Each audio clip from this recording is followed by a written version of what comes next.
Hi, it's Jean from Gallagher, Domanski. Today I thought that I would talk to you about some of the standards for the EB-2 NIW that come from case law.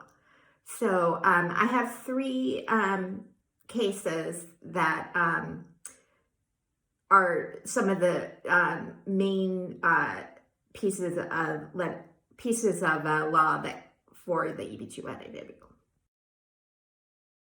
So the first is a matter of Brantigan, and that's a Board of Immigration Appeals case from way back in 1966.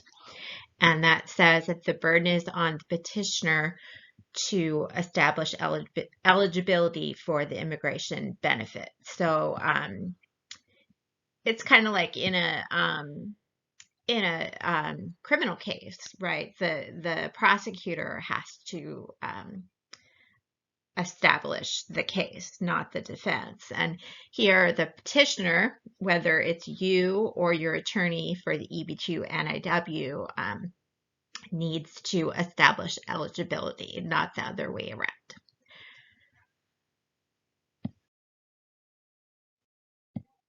So the next case is matter of Chiwasi, and that is from 2010.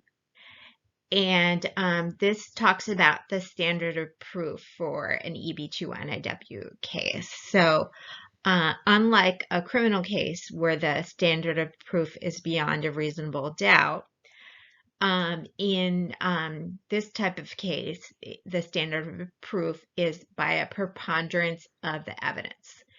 And this means that it's probably true, or more likely true than not true, that your evidence is valid. So in other words, it could be like more than 50% likely to be true. So like the glass there, more than half full, right? So there's a good analogy for you. And finally is matter of Dinosaur, which is a 2016 case, and this is the established the new standards for the EB-2 NIW. Prior to 2016, the standards were different. So you may have watched some of my other videos. For example, the one that has don't forget the third prong of Dinosaur. So you need to prove three things. The proposed endeavor has substantial merit and national importance, that you're well positioned to advance your proposed endeavor. And the third one is, on balance, it would be beneficial to the United States to waive the job offer and labor certification requirements. So you need to establish all three of those things. And I also have another video on establishing that you have an advanced degree, because that's one of the ways that you can qualify.